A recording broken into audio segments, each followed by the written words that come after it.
So just sitting and doing it, like every Sunday night, looking at your calendar and thinking, okay, on Monday I'm going to write from 9 to 10, even 9 to 10, 9 to 11. Like it doesn't have to be a whole lot of time at first, and then just, even if it's just 1 day a week, 2 days a week, 3 days a week, whatever you can do, but you have to commit to it, and you just have to, as they say, put your ass in the chair and do it.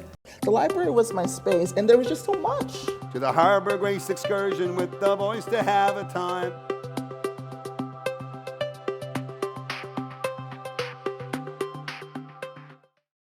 There's so many different kinds of love.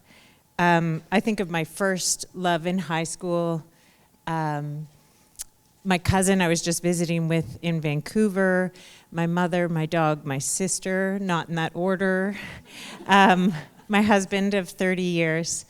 I feel so strongly about all these people in my life, and when I describe how I feel about them, I tend to use the same word. I say I love them. And for me, this is where Lily's books kind of come to life and become part of my life. And I'm thinking, of course, of Euphoria, Writers and Lovers, and Heart the Lover, among others. But these books allow me to understand the messy complexity, the beauty of other people's relationships, and see them up close. They especially speak to my experience of growing older and how love grows and changes. And they give me more ways to think and talk about love, which I deeply appreciate about them. Maybe it's expanding my vocabulary, and I mean that sort of literally and figuratively, I suppose. And then also her books have so many rich layers. The characters are often underpinned by philosophical questions. So for me, your books hit this beautiful combination of my heart and my mind, and that's really the sweet spot when I'm reading. It's one of the things I love about them. So,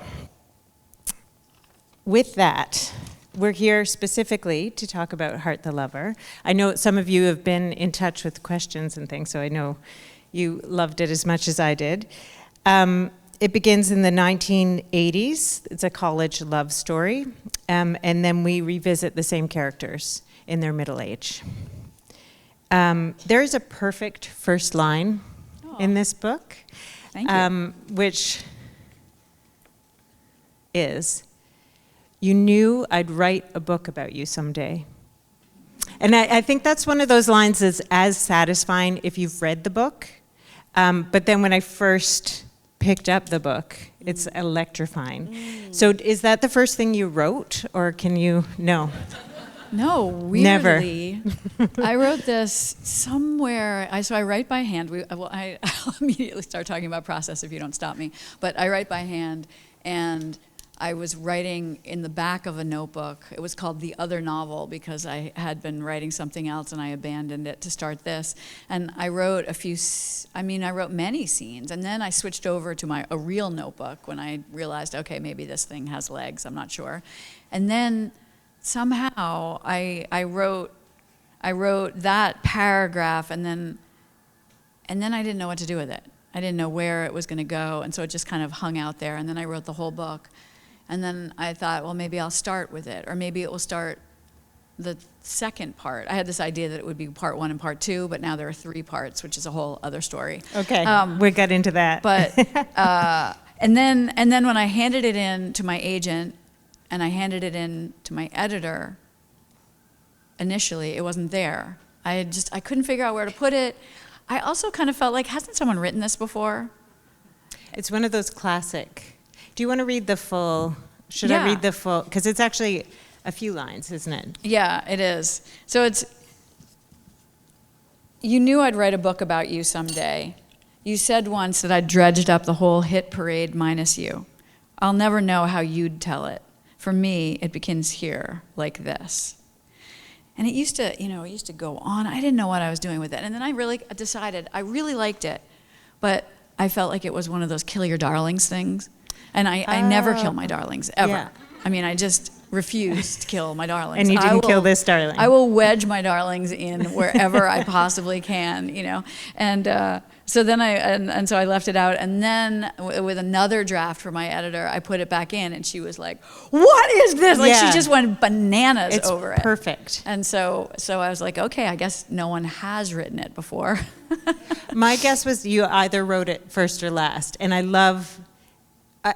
have so many questions. Okay, we're going to leave. You just mentioned a dead book in there, and we're going to go back because I know there were some twigs. I felt like a little. Okay, so you didn't kill it, and you put it in the perfect place. I think so. I think it finally found its place, but I wasn't sure for a long time. Okay, and so it's in that so you were writing another book. Where did the spark for this book come from then? Because you had this notebook. It came from Ann Patchett, actually. From Ann Patchett? Yeah, if you can believe it. I love everyone. I can believe it. Oh, Ann Patchett. It's pretty much the way I feel. We became friends during COVID when we had 2 Zooms together. And they were so fun. The first Zoom that we literally, I mean, I had met her before, but I'd never really talked to her before. And we were on this Zoom, and it was just blah, blah, blah, blah. And really by somewhere around, it was an hour-long Zoom, and somewhere around 45 minutes, we forgot about anybody else. Like, you couldn't see the audience. It was just the 2 of us. And we're like, blah, blah, blah, blah. And then we end the Zoom by being like, oh, I'll tell you tomorrow. I'll call you. We don't even say goodbye or anything, like, thank you. Right. And we just, you can watch the Zoom, and that's our friendship. And so anyway, several years went by, and I was writing a political murder mystery that was set in the first COVID summer. And I think I was writing it during the second COVID summer. So I was a little too close, let me just say, to that whole thing. But I was angry, and I was angry about the Trump administration, and I was just, feeling like our country was fragmenting before my eyes. And it was set on an island with kind of a town and gown situation. And so, and I got 90 pages in, and then I just found myself every day in my study, like. Oh, it's the 90 pages, isn't it? That's always where for me, it's usually 85, where I start to stumble. So what happened I just, I had a dead senator on the first page. You had a dead senator on the first In Maine, page. people start clapping when I say that. So I had the dead senator, and then I had this whole family saga, and he was they were sort of tied very loosely. Everybody had a secret, and everybody was kind of hiding who they really were in all kinds of ways. And anyway, I could never figure out, I just got bored. I felt like I was on a train, on a track of a formula of a murder mystery, and I didn't want to be on it. And yet I didn't know how to break the formula. I didn't even know the formula because I don't even read murder mysteries. I didn't know what I was doing. And I got tired of the story, and I got tired of the dead body. The dead body was really fun at first, but then not. And so Ann Patchett sent me her manuscript of Tom Lake. And I have two girls, and in the book she has 3 daughters. And I think she was really asking, how do the daughters come across, because she doesn't have children. And so I started reading that novel, which I just loved to pieces. But I got it to page 6, and I just thought, she's having so much fun. Like that gymnasium scene with the tryouts for our town. Yeah. I just thought, I sit here day after day trying to figure out the plot of my novel, and she's just having fun with characters. I want to just have fun. Okay. And so I flipped to the back of my book, and so I just put these characters, I just wrote this first scene that is a classroom scene in college for a senior in high school. Senior in college, and just went from there. And I knew even before I started writing that scene that this was backstory, and that what I was really trying to get at was something that would happen in the second part, which is now part 3. Okay. And that is what I wanted to write about. And the college was just supposed to be 20 or 30 pages, and then we get to that. But the college stuff goes on for half or almost half the book. Well, it's fantastic. How did you get in? Because it's so and I actually went to my 30-year, can you believe it? While I was reading the book. Oh, and wow. it just, you evoke so many details. You must have had fun writing that part about college, I just really about the did. whole. And so, how did you? It felt like fresh in your memory, almost. And it wasn't at all. I mean, college for me is so long ago, and also it was the one time in my life that I didn't keep a journal. Oh. And so I have usually if I want to write about something or loosely about something, I can go back to a journal and I will always find something there that's like, oh yes, I can use that. Nothing. I loved college. I mean, not in the way that a lot of people love college. Like, it's not like I don't know, that I did a lot of partying and I just, had pure fun, but I just was so happy to be away from my family. And I had many jobs, and I had a complicated love life, but I had a few, and I went to an enormous university because I wanted as many boys as possible. Yeah. Yeah, absolutely. And, Smart. Good 'cause I'd gone tactic. exactly. I was boy crazy, and I wasn't, a particularly ambitious student. But I was just really happy there. I went to school in Chapel Hill, in North Carolina, and I think I remember like, oh, this is what happiness is, like, and that was really great. And for that reason, I did not keep a journal. Right. Well, and no photos either. Very few. Yeah, because Very you take. few. I mean, remember, some of you will remember. You take a roll and they'd be posed. But now I find I can, look back 5 years ago and there's all these photos because we have iPhones. Yep. Whereas, maybe someone pulled out one of those plastic instant cameras or something. Yeah. I don't even know what I was using. But what I love about the college years is there's this beautiful turn where the characters start to grow. And there's a quote from the book that I love. What I'm saying, these decisions we make in youth are everything. And they kind of realize Did I say life. That's a quote from the book? Yeah. Who's saying that? That was, it's not one of the main characters. It's one of Is it like the French woman in Paris? Yes. Okay, Of course okay, it okay. is. Yeah, Yeah. because she's the wise. Yes. Yeah, she kind of. Well, wise and maybe not so wise. Yeah, I think that's her true. advice is kind of crappy. but there I think she's right. Okay. Okay, so she's just after college, but it's this realizing that life is for keeps. That the characters really turn into that, and it's this wonderful transition.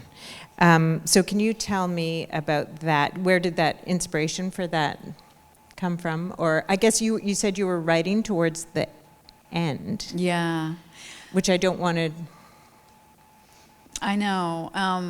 I mean, I think if you write on a timeline, if you start with somebody at age, 20 or 21, and then, they go through their senior year, and then it's just sort of growth is inevitable, I think. I mean, if you're tracking life in any kind of recognizable way, and I honestly think, like, if you write a few characters and you write many scenes with them, they do grow.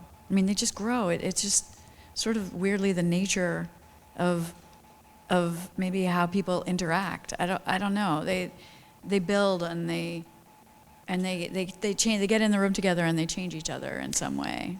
Or maybe I'm just, I don't know. I'm interested in that. And this book too, because it's not. You cover so many years, but it's not dense. You sort of hop to these beautiful moments. I was wondering, I was kind of reading it, and I'm sure other people did this too, as a writer trying to study how you did that.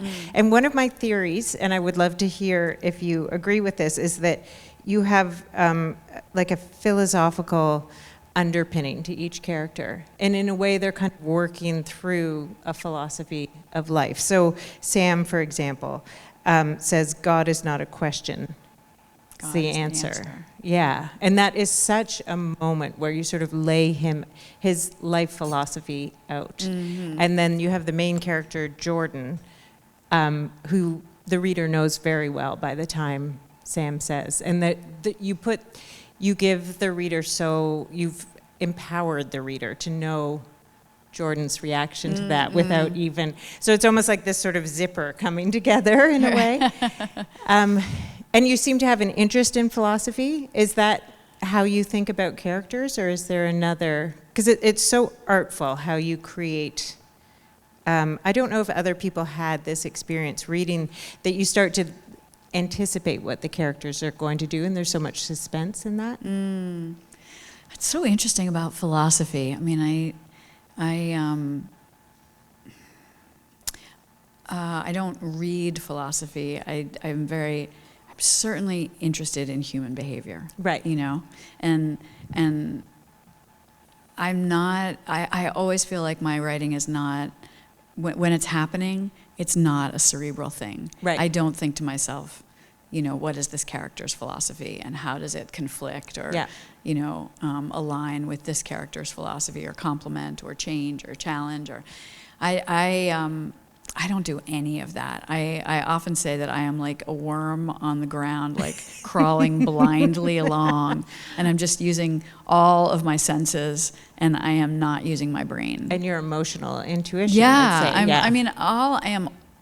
I'm really, really only interested in the emotional arc of the characters. Okay. And so I choose somebody, and I know, you know, I have my narrator, and I want her to go on an emotional journey. And usually I have an idea where she starts and where she'll finish emotionally. Okay. But I won't know what will happen.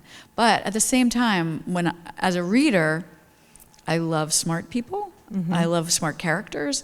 I love smart dialogue. I want people to be, you know, how do I just, I want them to be concise in their speech, and I also want them to have humor and have a sense of playfulness and some banter and all that kind of stuff. That's all really important to me, and I feel like I come to know all of my characters when they start talking to each other. I don't learn about them in exposition or in description. I learn about them when they start talking. Right. And then I realize, oh, he's like that. And really for me writing dialogue, I don't know if you feel the same way. It's really just a question of listening. And I don't know what exactly I'm listening to, but it's some sort of, you know, the best I can compare it to is like when you're just waking up from a dream and you can kind of control it, but you can't 100% control it, but you know you're dreaming, and you kind of have a sense of what your bedroom is and who you're married to, but you're still in your dream, and you're still thinking you're 24 and you want to kind of kiss the guy across the room, and you're like, oh, but he's leaving, but I can make him stay because I'm in control of this dream. It's a little bit like that. Okay. That's my writing process. But I think of a conversation where Jordan, the main character, is talking to one of her boys, and it's almost a couple pages. It's some of the most perfect dialogue. I felt like you were probably eavesdropping on one of my conversations, because the boy is 12, and they're having quite a deep conversation, and Jordan is thinking about him, you know, years forward and his health and things, and then he's like, oh, I haven't brushed my teeth. I didn't brush my teeth last night either. It was just this perfect, like, but how worried are you about me? There's so many different layers in that conversation. So is that one where you're channeling the characters, or are you pulling from your life, or? Yeah, no, I very much channeling my characters. Amazing. I mean, not that it makes a difference, but I have two girls, and we would not have had one part of that conversation that they have. Like, nothing matches up with my children and that boy. Oh, it's very it funny. matches my boy. Oh, that's so funny. But that conversation, that was maybe one of my very favorite things to write. I just so enjoyed wonderful. it so much, and it just like came out of me, and I hardly changed any of it because I really liked it, and I liked him, and they're on the phone. And she's in a really, really difficult situation, not with her family when she should be with her family. And so it was very stressful. So there are a lot of pressures on them. And yet, it's still, they're just themselves. You know what I mean?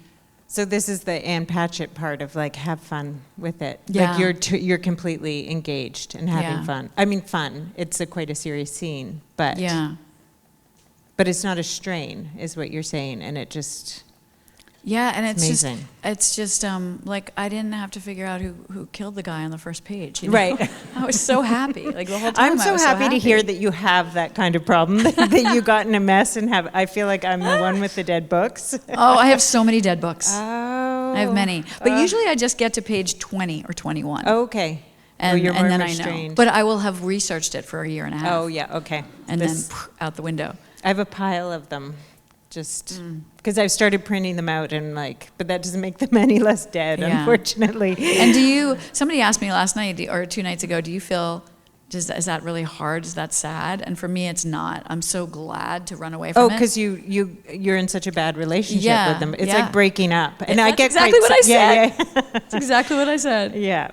Yeah, and I get sad and I grieve a bit, and then I'm like, never liked you anyway, and I get sort of. Is this a good point for you to read? Oh, sure. Yeah. Yeah. Why don't I do that? Are you comfortable there? There's a lectern too, if you want. Yeah, Okay. I'm good here. Let me just. Things are a little messy here in my book. I'm gonna do a wardrobe shift. Yeah, I know. It's a little warm. Excuse us. All right, and I have to take off my glasses. We've got opposite glasses problems. I know. I can only see when I take off my glasses for some no, freaky reason. Together we're like one, because I can't see distance with my glass. Anyway. You knew I'd write a book about you someday. Okay, I'm repeating myself. You said once that I'd dredged up the whole hit parade minus you. I'll never know how you'd tell it. For me, it begins here, like this. The professor is holding up 2 neon orange pieces of paper. Despite its vulgar packaging, he says, waving a page in each hand like a flagman at Daytona, I feel compelled to read this one aloud. The assignment had been to write a contemporary version of Bacon's essay, History of Life and Death. I'd waited till the last minute to write it. The only paper we had in the house was this thick stuff left over from our Halloween party, and it wasn't easy feeding that cardstock into my typewriter. The professor doesn't read it as much as perform it. He gives it far more life and humor than I imagined it had. There are 2 smart guys in the class. They sit up front together, and I see only the backs of their heads, one with coppery brown hair and the other with a thick black ponytail. The professor runs things by them so often, I assume they're his grad school TAs. When my essay gets passed back to me, they both turn to watch where it goes. After that day, the copper-haired one begins migrating back. 3 classes later, he takes a seat beside me. Soon he is walking me across campus to Modern Furniture, the only art history class that wasn't full by the time I signed up. Our 17th century lit class has only about 30 people, but Modern Furniture is held in an auditorium with cushioned seats set on a steep slope down to the professor at his podium. Behind him is a big screen that flashes pictures of Corbusier's B306 chaise longue and Bauhaus nesting tables. I catch up on a lot of sleep in that class. Sam has short, halting steps and speaks in fits and starts, too. Little articulate bursts, then a good bit of silence. We talk exclusively about the class. He's not focusing enough on Cromwell, he says, and how resistance to him galvanized the imagination of this whole generation of writers. I agree. What else can I do? I'm a mere student, and he is a scholar. That much is clear right away. I've never met a scholar who wasn't a professor. And Sam isn't even a grad student. He's a senior like me. Later, I go to the library and read about who Cromwell was. And the next time we walk to Modern Furniture, I make a small joke about the rump parliament. Sam's laugh is soundless, more like panting. He asked me if I've seen The Deer Hunter, and I say yes, and I figure he's going to make a comparison somehow with Venatore, the hunter, in The Complete Angler. Instead, he asked me if I want to see it again with him. It's playing on campus Friday night. So that's how it starts. And then maybe I will just read this little next. I usually don't break up my readings, but I feel like because we're going to switch into the process Perfect. part of the evening, I'll just read this little bit because, so basically she meets Sam and she meets his roommate Yash, and they have a very big influence on her in her senior year of college. And I won't tell you what happens between then and now, but she is now doing a thesis in creative writing, and she's assigned an advisor. And she's taken creative writing classes before, but she's never had a mentor. For my thesis, I'm assigned an advisor I've never heard of, and I meet with her every week. If there is any place I can point to where my writing life actually began, it is here with Dr. Felsky on Thursdays at 1 p.m.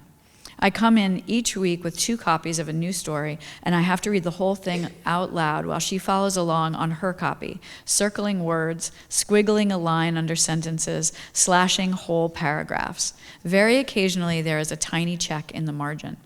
I write for these tiny checks. I get more and more of them as the semester goes on. She quickly understands how limited my reading has been and how male.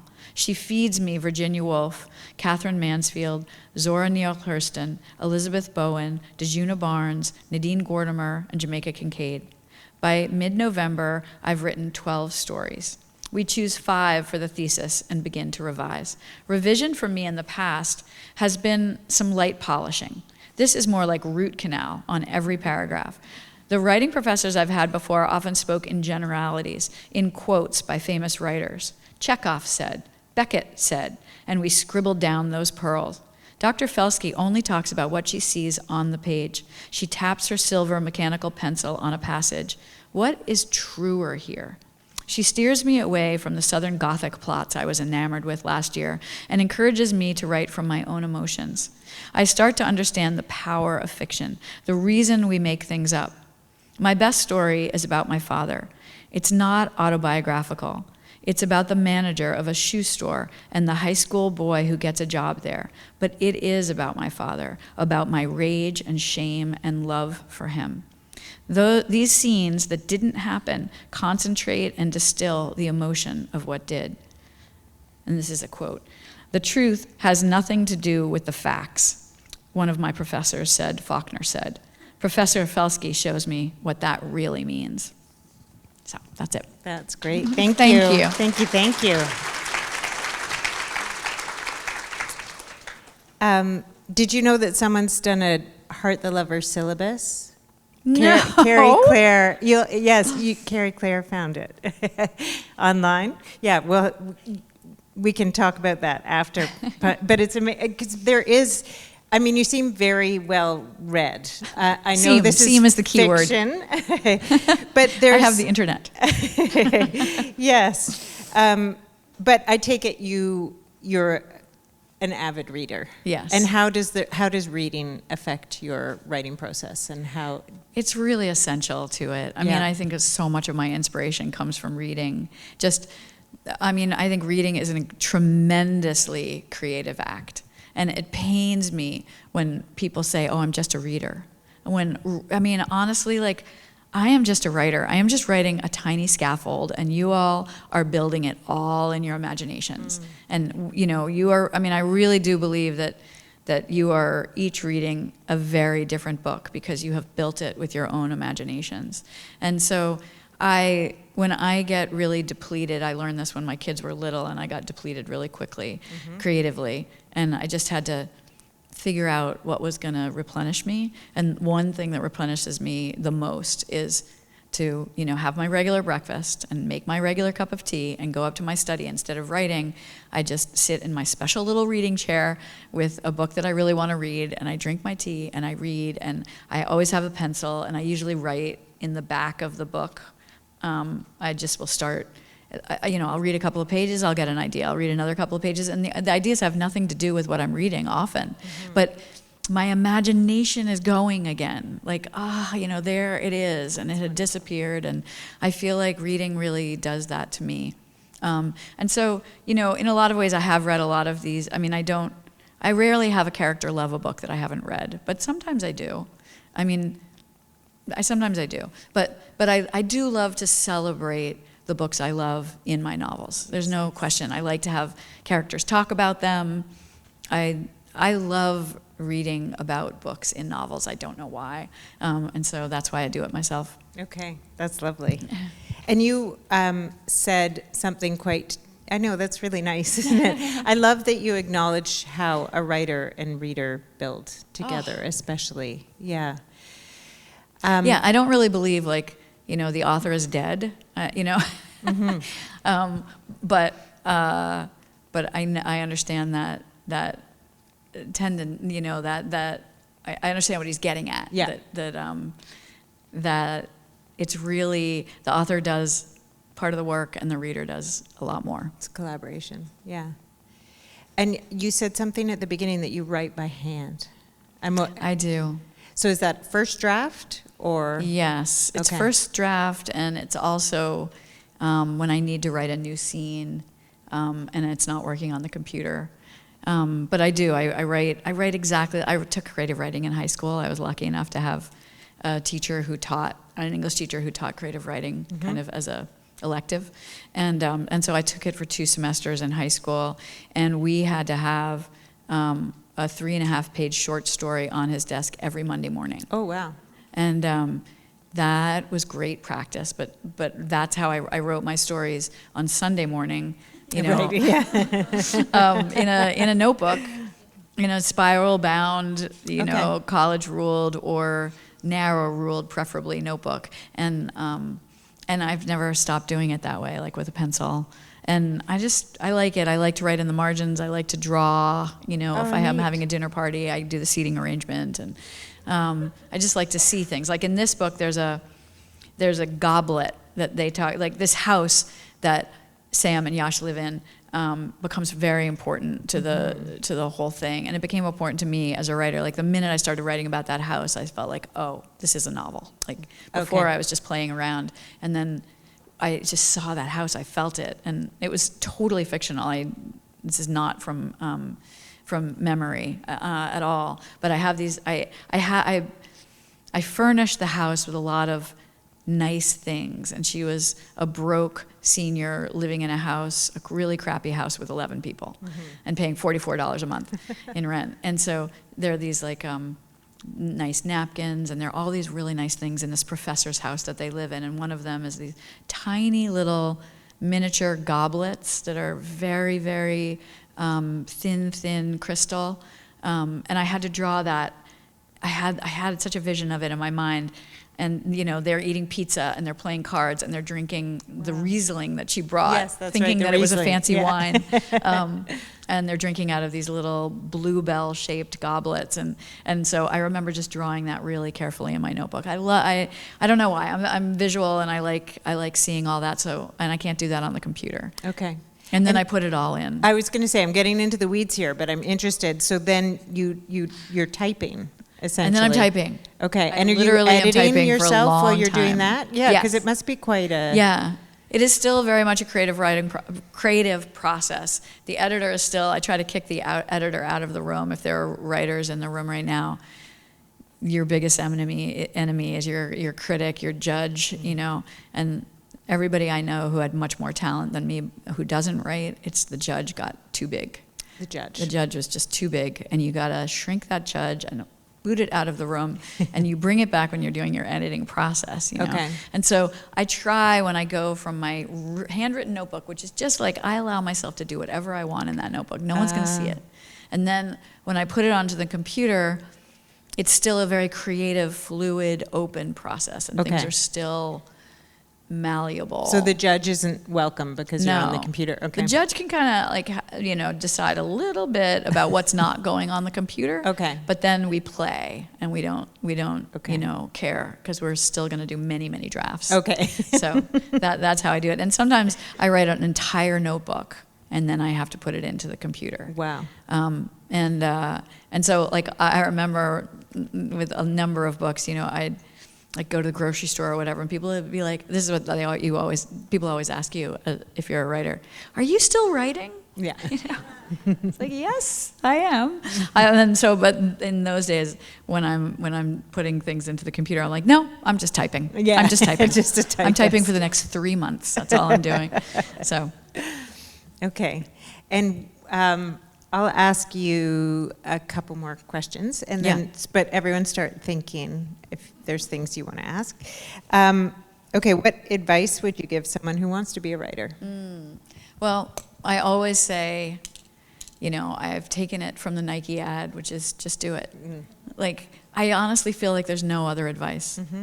Just sit down and do it. I don't want to hear about your 3 jobs. I don't want to hear about your 14 children.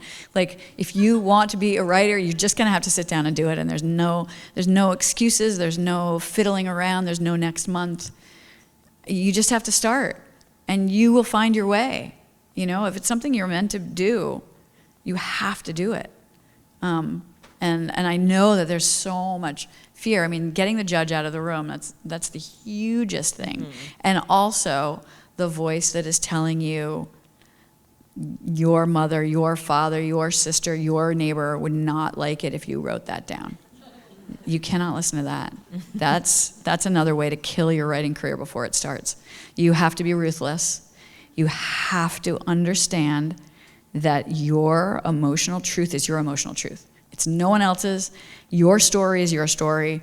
And I'm really talking about fiction and nonfiction. Like, people will write fiction, but they'll be like, oh, well, my sister will think it's about her if I write about a sister. Yeah. Yeah, she will. She might. Or with my sister's case, she doesn't think it's the sister. She thinks it's like the bitchy aunt, you know? She's like, am I Nicole? She said to me about one of my books. I'm like, there is a sister right over here. But you think you're the horrible character. So that can happen too. But I think those getting the judge out, so just sitting and doing it, like every Sunday night, looking at your calendar and thinking, okay, on Monday I'm going to write from 9 to 10, even 9 to 10, 9 to 11. Like, it doesn't have to be a whole lot of time at first, and then just, even if it's just 1 day a week, 2 days a week, 3 days a week, whatever you can do, but you have to commit to it, and you just have to, as they say, put your ass in the chair and do it. And so, do you know what your next book will be about? I do, You amazingly. I'm so scared because a lot of times when I'm sitting here with a new book, I have an idea for a novel that never works out. Yeah. Like, my first thing that I think during my whole book tour that I'm going to write next, it's never it. But I really want to write this one, and so I'm really hoping that it works out. Because this, and I'm not going to, I think this is the last question I'm going to do, and then we'll turn it over, but this book intersects with writers and lovers. It does. In a way that I'm not going to get into, because it's kind of like, if you've read Writers and Lovers and haven't read this, then it's like, I know what you're getting for your birthday. It feels so like it's one of those, I don't want to squeal. But, so did you approach this book knowing that was, no? No. You're like, gosh, she didn't know anything. She never knows anything. Every single answer is no. Because I'm the same. I didn't know. But that's amazing. Yeah, I just had this idea of this young woman in college and these two guys, and I knew what would happen 30 years later. And then when I started really getting into those scenes, I think what happened first was that I took a note in the back of my notebook, which is what I do when I'm, when I get ideas, I put them all in the back of the notebook that I'm writing in. And I put it in a little note, and I wanted to write a note about her husband, but I named the husband. And I was like, oh my God, she's married to him. And that makes, like that. And so then I knew her identity, and I could not believe it. And I just thought, no, that's not going to work. My editor's not going to like it. My agent's not going to like it. I mean, I never, ever, ever, ever returned to characters. They are so dead to me. Right. And I don't want to read those books again. I would just start editing them, and I'm just like, But for some reason, I realized that there was that connection, and then I didn't really have to commit to it completely, because they are, right. But then everybody loved it. Everybody wanted me to do that. And I was like, okay. It's interesting that the surprise to you comes as a surprise to that's sort of a theme you've been talking about, how you're feeling in the moment of writing, you're able to transfer that over to the reader. Yeah. I do have a story that I'm going to have to tell at some point, so somebody should ask about how my husband helped me. Okay, who wants to ask how? Because it's time for questions. That's perfect. But you don't have to. You can ask your own questions. Yeah. Good question. Oh, I am so glad you asked that. Mind meld. So, I mean, it's really on the subject of surprises, because as I said, I really wanted to write this last section. That was the whole motivation, the whole reason, my whole interest in this book was writing that last section. And so I wrote the first section, and then I wrote the last section. Okay. And it was part 1 and part 2. And then I would read it over, and I would revise part 1, and then I would get to part 2, and I'd just be like, oh, this sucks. Why is this so bad? Like, this is the reason I wanted to write it, and it's flat and it's boring, and why is she there? Why is she there? She needs to be somewhere else. And that was the whole tension. And so then I would increase the tension, and I'd make it, more complicated. And then finally I had shown my editor an earlier draft, and then I was revising for her, and I had a contract, and I handed in another draft, and she said, I was kind of like, don't you think the third part's a little flat? She's like, it just she needs to leave there, maybe take her out to a cafe. And maybe have her have a conversation with blah, blah, blah.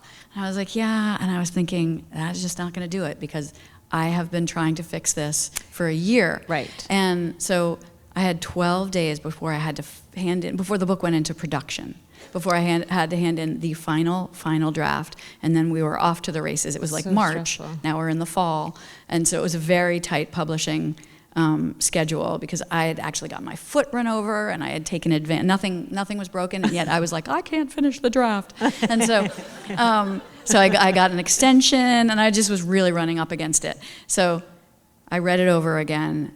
And I was so sad, and I flopped down on the couch, and my husband was exercising. He was doing an erg, and he stopped doing the erg, and he said, what is up? And I said, it's still so flat and boring, and why is she there? And he said something that he had been saying for a year, because he had read a book called Plot and Structure. He's also a writer, and by a screenplay writer, and who had a lot of tips for increasing the tension in your screenplay. Okay. And I was like, oh, please. And I knew he was going to say it, because he'd been saying it for a year. She needs to go there with a secret. And I had been saying for a year, there is no secret. She has no secret. There's no fucking secret, so shut up. But there was a fucking secret. But this time, I had, it was day 12, I had 11 days left. I was like, fine. And I went into my study, which is right next door to his erg, and I opened up my computer, and I went to the last page of the first section, where she goes to Brooklyn, and she sees her friend, and I changed 5 lines about what was happening there, and that was the secret. And I said, was the secret. I said, come in. I could tell he was done with his erg, and he came in, and I read it to him, and he cried. He had little tears, and I got really big goosebumps, and I was like, okay. And I had 11 days to change the whole rest of the novel. Like, I had to, so this... Yeah, that's quite a big... The second section, Yeah. where, the second section is we've taken a leap of like 21 years, and there's a park scene, and then there's a dinner scene. The dinner scene didn't exist, it was just the park scene, and that was at the very beginning of the book. It was like 3.5 pages long. Okay. So then I took that, and I knew that was my opportunity to expand the secret, tell the backstory of the secret, and create a whole tension in that whole thing. So I day and night just worked on that, and then I had the third thing, because I had now an engine finally for the third section. And so again, day and night and the book just kind of opened up for me in a way that usually when you're doing a final draft, the book is baked, and it's cooked, and and it's hardened, and you cannot crack it with an ice pick. Yeah. And for some reason, it was almost like it was waiting for it. And so, and it really changed her whole motivation for being there. It changed the whole dynamic of the relationship and the whole communication that was happening, and really the whole question that she went there with. That's amazing. And that book needed it so badly, because it was not right as it was. It just was not right.